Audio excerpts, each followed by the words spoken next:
Today on AISD-TV News. Remynse Elementary welcome back to school car parade. First day of school with the superintendent. And some football highlights. Next on AISD-TV News. Hello and welcome to AISD-TV News for the 2023-24 school year.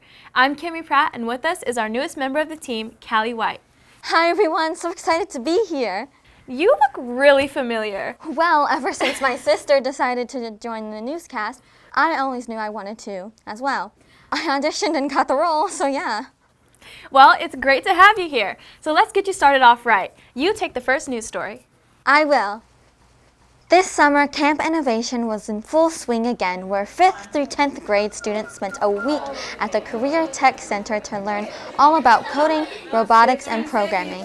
The kids had the time of their lives while focusing on problem solving and critical thinking with technology. And of course, stuff like playing soccer with robots, making robots dance, and flying drones.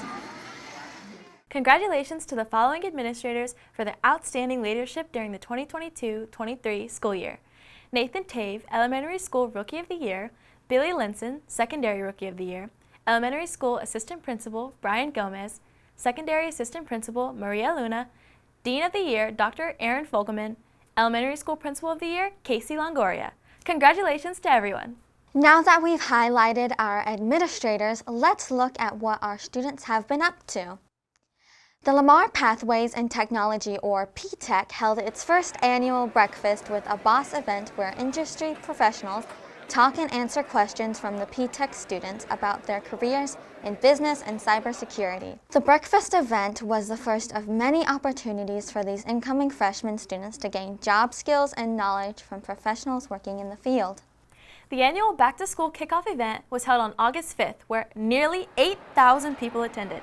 In addition to picking up backpacks full of supplies, students could get their haircuts from the Career Tech students, dental exams, vision exams, and they could also visit booths of all the community resources that are available to them. A special thanks to the over 800 volunteers to help with this event, and a big thank you to the Jean and Jerry Jones Family Arlington Youth Foundation, the event's largest donor, for their contributions. To help welcome students back to class, Arlington AISD Interim Superintendent Dr. Stephen Wart visited several campuses throughout the district for the 12th annual tour of schools. Dr. Wart started the day at our brand new schools, Berry and Thornton Elementaries. From helping teens solve equations at Shackelford Junior High to choreographing a dance with students at the Corey Academy of Fine Arts and Dual Language, the day was full of excitement. Dozens of parents, staff, and community members came together to celebrate with the kiddos for Remynse's 11th annual Welcome Back to School Parade. Bright banners, streamers, and balloons were plastered all over cars while drivers honked their horns and cheered loudly for students. With the help of supportive community, the Little Texans will surely have a great school year. It's time for sports with Karma Epps. Hey everyone, I'm excited to kick off the fall sports season, and volleyball is always the first sport to start up. If you haven't had the chance to catch some volleyball action, then you need to go out there and cheer the girls on. District play starts September 8th, so go out there and give them some support. Last weekend marked the start of the football season with 4 home games. So let's get started. This season, Cougars hosted the Midlothian Panthers at Choctaw Stadium on Thursday night. The first half was all defense except for this C.J. Miller's 10-yard touchdown run late in the first quarter.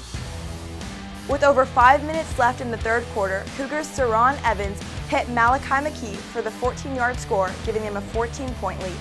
The Panthers got on the board in the fourth quarter with this 11-yard run by Slater Callahan. Cougars answered with this Chase Ramirez 54-yard touchdown romp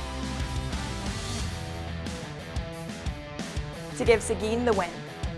Final score, Seguin 21, Midlothian 7. Friday night, let's start over at Lamar with their opponent, Keller Timber Creek.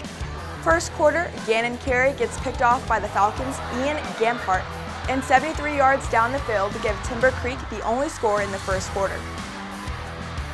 Third quarter, down on their own 1-yard line, Carey connects with Trenton Yancey, and Yancey does the rest.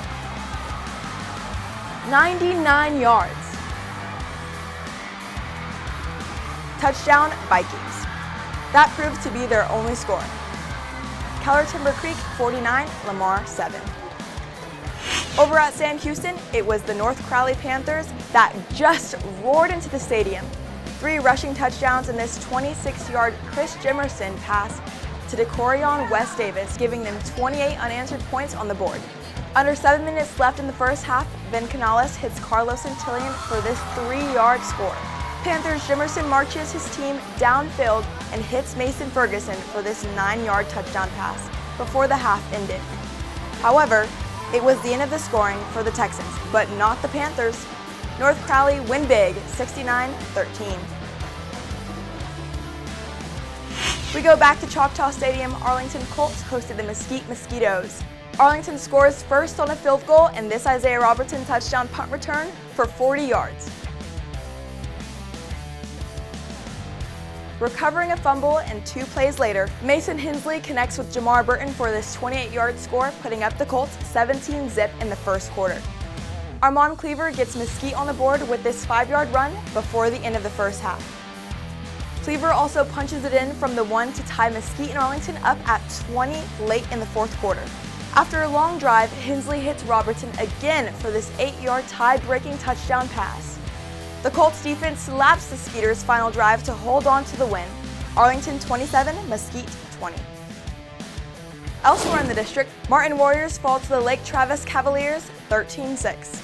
Louis Vols get a check in the win column with the 22-7 collaring of the Lobos of Little Elm.